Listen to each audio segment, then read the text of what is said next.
Welcome, everyone, to our deep dive into last week's WWE Smackdown, specifically July 18th, 2025. And what a night it was.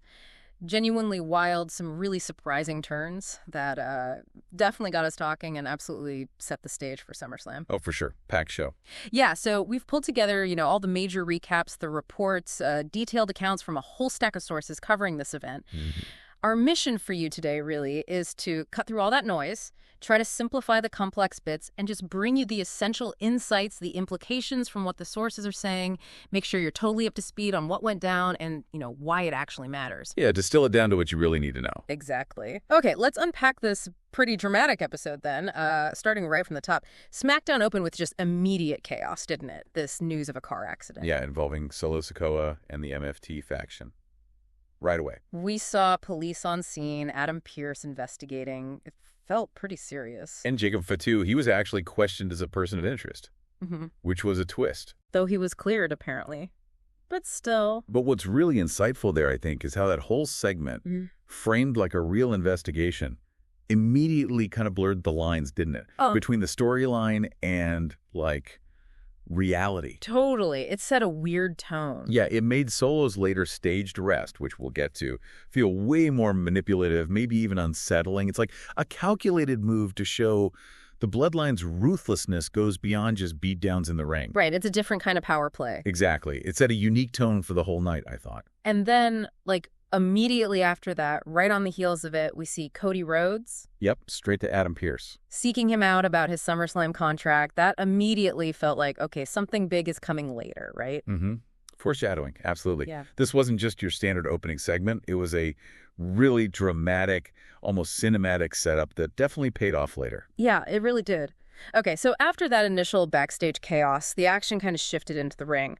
But even there, these external influences kept shaping the narratives. Always do, yeah. We started with Charlotte Flair, who's now clearly, operating as this opportunist alongside Alexa Bliss. Very much a team now, it seems. And she was facing one half of the women's tag team champs, Raquel Rodriguez. And that match really just solidified their burgeoning kind of underhanded alliance, didn't it? Oh, yeah. You had Roxanne Perez trying to interfere, which distracted the ref. And then Alexa Bliss just seized the moment, attacked Rodriguez. Right, allowing Flair to get the win with a roll-up. Classic heel tactic, really. And they celebrated together after. It shows how invested Bliss is in Flair's success now. It feels like a dangerous new dynamic forming there in the women's division. Definitely something to watch. Okay, next up, we saw a match get interrupted. Carmelo Hayes versus Damian Priest. Hayes tried to get some early momentum, use his speed. But Priest's size, his aggression, it quickly gave him control of the match. It felt like he was closing in. Yeah, he was nearing the victory, seemed like. But then Aleister Black shows up. Out of nowhere. Just intervenes, attacks Priest with that black mass kick. Ends the match in a DQ. Hayes just kind of gets out of there. But it clearly wasn't about Hayes at all, was it? No, not really. Yeah. This was all about Black's relentless, almost obsessive pursuit of Priest. It continues that whole thing. Right. It kind of suggests Black isn't just challenging Priest. Maybe he's actively trying to dismantle the Judgment Day from within, strategically weakening the World Heavyweight Champion's closest allies. That's an interesting take. A deeper tactical play than just a simple rivalry. Could be. It feels like there's more going on there. Okay, then we had a bit of a surprise crossover. Stephanie Vacker from Raw. Yeah, making an appearance on SmackDown. Pretty impactful one, too. She defeated Alba Fire, hit the Devil's Kiss, then followed up with the SVB, her finisher. Looks strong. Very decisive win. But then Piper Niven came out. Right. Launched a post-match attack. But Vacker managed to escape, didn't get hurt. Yeah, she got away. But it's interesting, seeing a Raw talent come over and look so dominant on SmackDown. Vacker's strong showing there. Even with Niven jumping her after, it sort of establishes her as a significant threat, maybe across both brands. Hints at potential future interbrand stuff, maybe? Or even a roster shift down the line. Could be. It definitely didn't feel like just a one-off appearance. Agreed. And then finally, capping off the main in-ring competition part of the show, a big one, the #1 Contenders Fatal 4-Way Tag Team match. High stakes, yeah. For a shot at the Wyatt Sicks. It featured Andrade and Rey Fenix versus #DIY versus the Motor City Machine Guns and Fraxium. Stacked match. Absolutely. And it was chaotic. Strong teamwork shown by everyone, lots of near falls. Candice LeRae even tried to get involved for #DIY. Of course she did. But ultimately, it was Andrade and Rey Fenix. They pulled off this unique combination move. The message, they call it. Hit it on Ciampa for the win. Yeah. So the crucial takeaway from all that chaos, this unexpected, really dynamic team of Andrade and Fenix, they got the victory. Which sets up a really interesting clash. Oh, yeah. A high-flying, totally unpredictable challenge against the current WWE Tag Team Champions, the Wyatt Sicks. That contrast in styles alone is fascinating. Exactly. Andrade and Fenix, this explosive team, versus the whole, mysterious, eerie vibe of the Wyatt Sicks. That match just became a must-see storyline for the tag division. Definitely. But okay, let's shift gears, because here's where the night took a turn that really, really elevated the stakes for SummerSlam. Back to the Solo Sikoa situation. Right. Earlier, we had the car wreck. Now, backstage, these confrontations unfold. Solo getting accused of trying to frame Jacob Fatu for the accident. And then Adam Pearce steps in, makes a huge announcement. Monumental, yeah.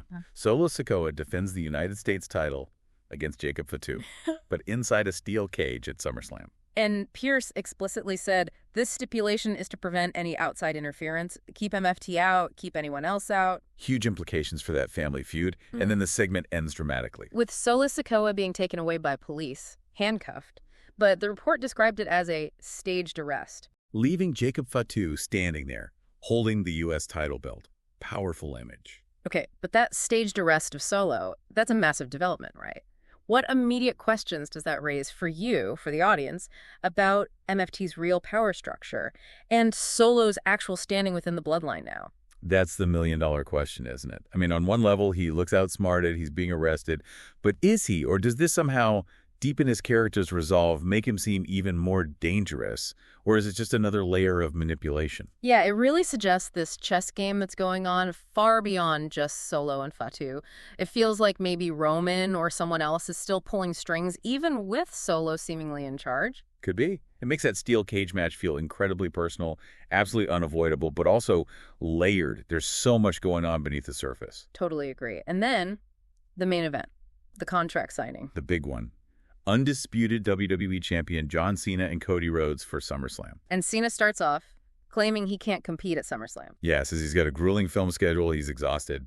Which immediately drew massive boos from the crowd, just huge heat. Nobody was buying it. He even teased, a possible future rematch down the line. Honestly, Cena trying to back out because of a grueling film schedule, that felt almost too real in a weird way, didn't it? Like blurring lines again. It did. It felt very calculated. But then Cody... Yeah. Well, he was enraged. Understandably, he just immediately attacked Cena, no hesitation. Put him right through the table with a splash off the top rope. Huge spot. And then, in this really shocking turn, Rhodes forces Cena to sign the contract. Physically makes him sign it. And then reveals he added a stipulation himself. A street fight stipulation for their SummerSlam title match. The place went nuts. Massive reaction. What's so fascinating there is the complete reversal of power, right? Cena tries to back out, uses leverage maybe. And Cody just decisively counters it with pure aggression, but also foresight. He had that stipulation ready. Completely changed the nature of their championship match. Yeah. It's a classic example, really, of turning a perceived weakness, Cena trying to duck him into a surprising strength. But it also raises that question you hinted at.